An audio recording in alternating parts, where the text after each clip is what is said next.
Hello friends, in this video हम class 12th की Flamingo book का पोइट्री सेक्शन शुरू कर रहे हैं।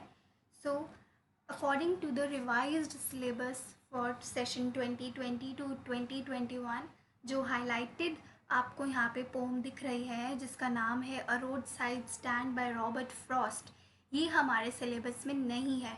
तो मतलब पोइट्री सेक्शन में से पहले हमें 6 पोम्स करनी थी, लेकिन अब रोड साइड स्टैंड कट चुकी है, डिलीट हो चुकी है, इसलिए हमारा फोकस सिर्फ 5 पोम्स पे रहेगा। So without any delay let me start with the first poem which is my mother at 66 by Kamala Das. Kamala Das जो है वो एक लेट कमला दास हमें उनको बुलाना चाहिए, बिकॉज़ वो 1934 में बॉर्न हुई थी और 2009 में we lost an Indian poet because she was from Malabar and Kerala. वो बहुत ही ज़्यादा सेंसिटिव राइटर है जो कि हमें इस पोएम में दिखने वाला है, और वो हमारे रिलेशनशिप्स को लेकर, हमारे ह्यूमन रिलेशनशिप्स के बारे में वो पोम्स लिखती हैं जिससे बहुत ही प्यारे तरीके से हमें पता चलता है हमारे कल्चर का और हमारी फीलिंग्स और इमोशंस का। तो पहले मैं आपको फर्स्ट पैराग्राफ रिसाइट कर देती हूँ, लेकिन उससे पहले before you read, aging is a natural process. Have you ever thought what are elderly parents expect from us. ये बहुत ही थॉटफुल क्वेश्चन है जो हमारी एज के बच्चे यूजुअली इग्नोर कर देते हैं, बिकॉज़ हम अपनी लाइफ में इतनी ज़्यादा बिजी होते हैं कि हम अपने पेरेंट्स की नीड्स का ख्याल नहीं रखते, हम बहुत ज़्यादा मटीरियलिस्टिक होते हैं। तो इसलिए ये पोएम हमें बहुत ही ज़्यादा हमें एक डीप मैसेज छोड़ने वाली है जो कि एजिंग के बारे में है, कि कैसे एजिंग जो है, बड़े होना वक्त के साथ फिज़िकली, मेंटली, इमोशनली बहुत ही ज़्यादा नेचुरल प्रोसेस है जो कि किसी के कंट्रोल में नहीं है, लेकिन फिर भी ये हमारी लाइफ का एक बहुत ही ज़्यादा इम्पॉर्टेंट पार्ट है। अब हम रिसाइट करते हैं पोएम को। Driving from my parents home to Cochin last Friday morning, those open mouthed, her face ashen like that of a corpse, and realized with pain that she was as old as she looked, but soon put that thought away and looked out at young trees sprinting, the merry children spilling out of their homes. But after the airport security check, standing a few yards away, I looked at her again, at her wan, pale as late winter's moon, and felt that old familiar ache, my childhood's fear. But all I said was, "See you soon, Amma."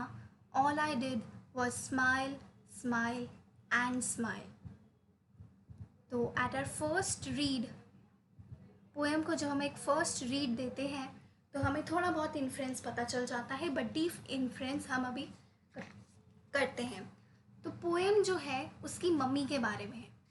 Writer ने जो poem लिखी है वो अपनी mummy के बारे में लिखी है, और टाइटल जो है माई मदर एट 66, इससे हमें पोएट की एज के बारे में भी पता चल रहा है कि उसकी जो एज है, उसकी मदर की एज 66 है और काफ़ी ज़्यादा वो ओल्ड होने की वर्ज पे हैं। She is aging at this age. और सेकंड चीज़ जो हमें इस पोएम के बारे में पता चलती है वो ये है कि पोएट को कितना बुरा लगता है। She feel so sad looking at her ageing mother. उन्होंने बहुत ही ज़्यादा क्या कहते हैं एडजेक्टिव्स यूज़ करके उन्होंने अपनी मदर को डिस्क्राइब भी किया है, सो दैट हमें एक क्लियर पिक्चर मिल सके कि गाड़ी में बैठे बैठे और एयरपोर्ट के सिक्योरिटी चेक पे उन्हें अपनी मम्मी कैसी लग रही थी। पोएम जो है वो शुरू होती है जब पोएट अपनी मम्मी के घर से, जो कि कोचीन में होता है, वहाँ से वो एयरपोर्ट की तरफ जा रही होती हैं। वहाँ से हमारी पोएम शुरू होती है, और एयरपोर्ट की तरफ जाते जाते वो गाड़ी में बैठे हुए अपनी मम्मी की तरफ देखती हैं। ठीक है, she is in a car. Okay, अब उनकी ऑब्जर्वेशन क्या रहती है? उनकी ऑब्जर्वेशन ये रहती है, उन्होंने एडजेक्टिव्स यूज़ करे हैं, doze, open mouthed, her face ashen like that of a corpse. Doze का मतलब होता है कि शी इज़ डोजिंग, वो सो रही हैं चलती गाड़ी में, वो बैठे बैठे सो रही हैं। ओपन ओपन माउथेड, उनका मुंह खुल गया है। ये सारी चीज़ें जो है ये एक एजिंग का पार्ट है, और ये हमें बताती है कि कैसे हम कंट्रोल लूज़ करते हैं अपने एक्शंस पे, क्योंकि हम एज हो रहे होते हैं। वही चीज़ पोएट डिस्क्राइब कर रही है कि वो सो रही होती है, उनका ओपन माउथ होता है, उनका माउथ खुला हुआ होता है, and her face ashen like that of a cops. मतलब उनका चेहरा जो होता है बिल्कुल लाइफलेस लगता है। एशन का मतलब होता है कलरलेस। उनका फेस बिल्कुल पेल होता है, कलरलेस होता है, बिल्कुल एक डेड बॉडी की तरह। बहुत ही ज़्यादा स्ट्रॉन्ग एडजेक्टिव उन्होंने यहाँ पे यूज़ किया है कि उनका बिल्कुल पेल फेस होता है, और उन्हें बहुत दुख होता है ये देखकर कि वो उतनी ही ओल्ड है, उतनी ही एजड है, जितना उनको देखने से लगता है कि वो एजड है। लेकिन सडनली अपना वो ध्यान डिस्ट्रैक्ट करने के लिए खुद को वो क्या करती हैं, वो विंडो से बाहर देखती हैं। वो कार की विंडो से जब बाहर देखती हैं तो उन्हें क्या क्या दिखता है? फर्स्ट, ट्रीज स्प्रिंटिंग, मेरी children spilling out of their homes. ये क्या, कैसे हमारे, अगर हम इसे इमेजिन करते तो ये कैसी साइड्स हैं? दीज आर हैप्पी साइड्स, जिसको देख के पोएट को बहुत अच्छा लगता है। ट्री स्प्रिंटिंग, क्योंकि जब हम एक कार में चल रहे होते हैं, although trees are there, trees are not moving, but because our car is moving, it appears that the trees are also moving. That is why trees sprinting जो है वो कि एक human act है, human कर सकता है, humans can run, but trees they cannot run, they stay at their place. But because she is in a car, it looks as if the trees are also moving along with the car. The merry children spilling out of their homes. Happy children, they're coming out to play, they are coming out of their homes. All of these expressions, they express happiness, they express life, they express youth, being the joy of being alive, and the careless, carefree attitude. All these things are opposite to what she saw earlier in comparison with her mother. So, while seeing all these things, she gets distracted for a while. वो अपने आप को distract करने की कोशिश करती हैं। लेकिन जब एयरपोर्ट आ जाता है, वो सिक्योरिटी चेक पे होती हैं और अपनी मम्मी से थोड़ी सी दूर खड़ी होती हैं, वो फिर से दोबारा देखती हैं अपनी मम्मी की तरफ। और जब वो अपनी मम्मी की तरफ दोबारा देखती हैं, वो क्या देखती हैं? She looks at her wan. Wan का मतलब होता है फिर से वीक, फेंट, पेल फेस। पेल फेस की तरफ वो दोबारा देखती हैं। As a late winter's moon, now this is very important. ये कौन सा पोएटिक डिवाइस है? That we will do very soon. लेकिन as a late winter's moon, किसी क्या कहते हैं, विंटर्स मून की तरह। विंटर में हमारा जो मून होता है, जो हमारा बाहर का सीज़न होता है, जो बहुत ज़्यादा फॉगी होता है, बहुत ज़्यादा क्या कहते हैं, हमें वहाँ पे कोल्ड वाइब्स आती हैं वहाँ से विंटर के टाइम पे। तो उनको अपनी मम्मी का फेस जो लगता है वो बिल्कुल कोल्ड, पेल, कलरलेस, कोई वाइब्रेंसी नहीं होती, कोई रेडनेस नहीं होती। तो बिल्कुल as a late winter's moon की तरह उन्हें उनका फेस लगता है। और उनको देखते ही उनके दिमाग में वो वही फेमिलियर एक आता है। कौन सा एक आता है? हमारे जो चिल्ड्रन होते हैं, specially if we talk about the poet here.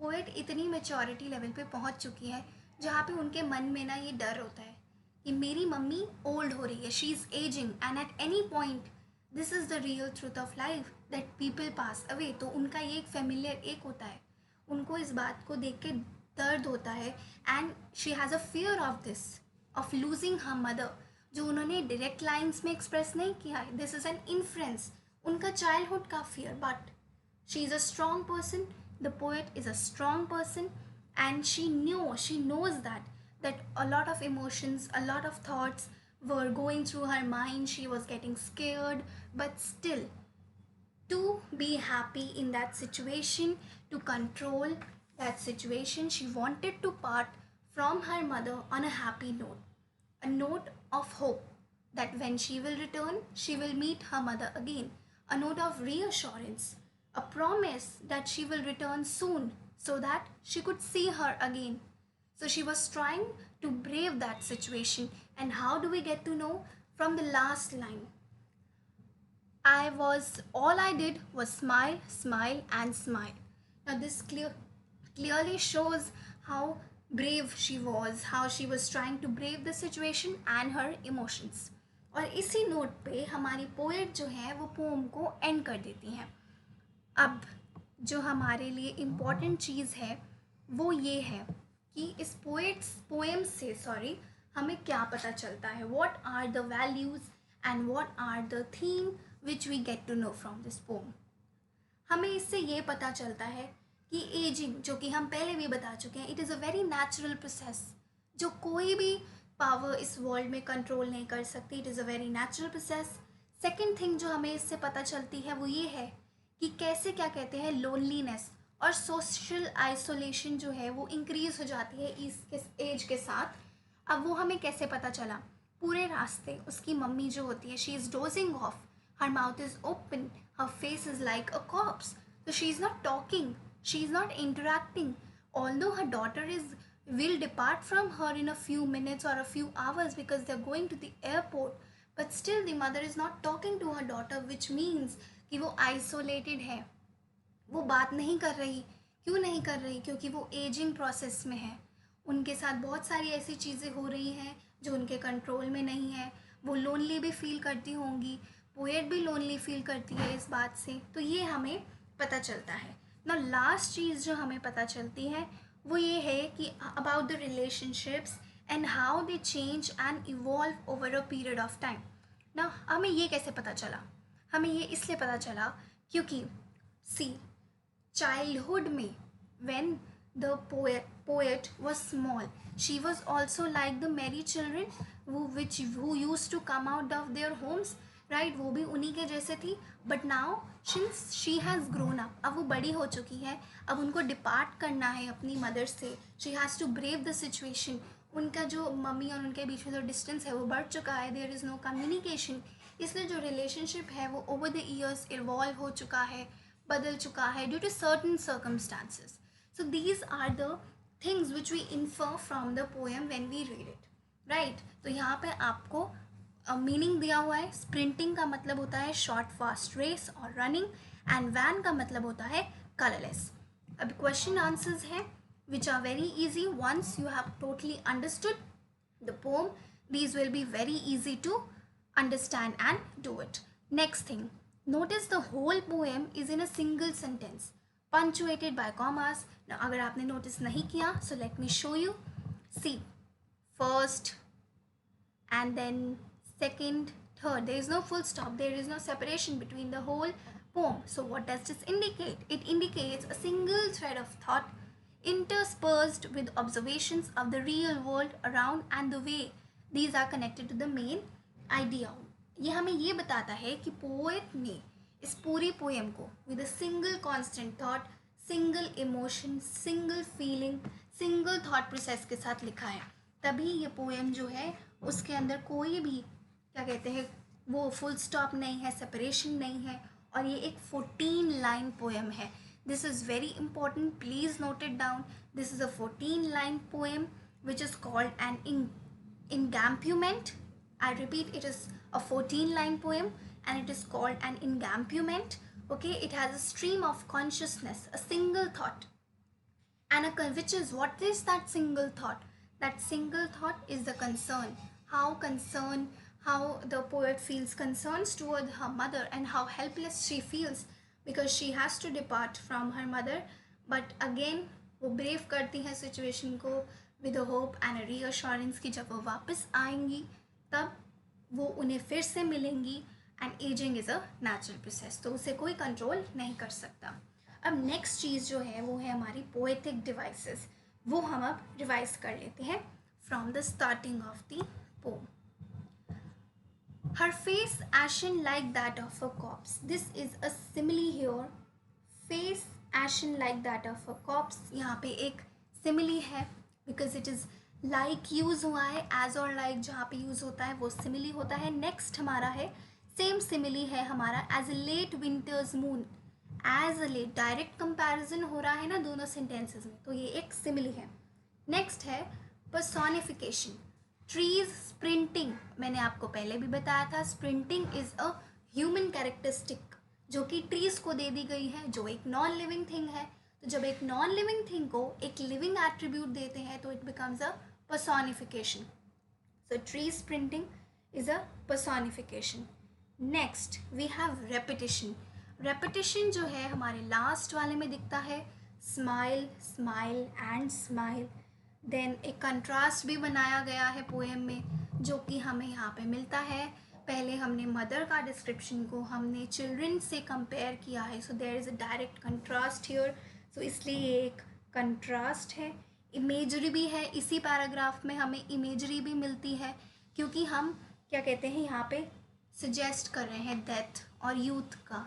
एक ऐसी हमारे माइंड में इमेज आ रही है जब हम ये फर्स्ट वाला पैराग्राफ में, first part of the poem में जब हम उसकी मदर का डिस्क्रिप्शन देखते हैं, so we get an image in our mind while reading it कि उसकी मम्मी कैसी होगी. एट द सेम टाइम जब हम ये वाला सेकेंड पार्ट जहाँ पे हम लाइफ और यूथ की बात कर रहे हैं वो वाला रीड करते हैं, again we get an imagination while reading. So this is imagery. First part में it is suggesting lifelessness, second part में it is suggesting youth, how full of life the paragraph, the part is, right? Next, what is the mood in the last line? जो last line है उसमें poet का mood क्या है? Mood है उसका acceptance of reality. ये reality कि ageing is a natural process, relationship change हो चुका है over the years, and braving the situation that I have a hope and reassurance जो मैं अपनी स्माइल के थ्रू बता रही हूँ. So this was about the poetic devices, and one more poetic device is metaphor, which is children spilling. Children spilling here is a metaphor. So we have completed the explanation part, the poetic devices, what is the theme and what are the inferences and what kind of a poem it is. Again, it is a 14-line poem which is called an encampment. So this was all about the first poem of Flamingo book of class 12th, and I hope that you have understood. If you have any queries, please feel free to comment down below and I will reach out to you soon. So thank you for watching my video, and please don't forget to like, share and subscribe and hit the bell icon so that whenever I get a new video, you get to know it. Thank you. Bye bye.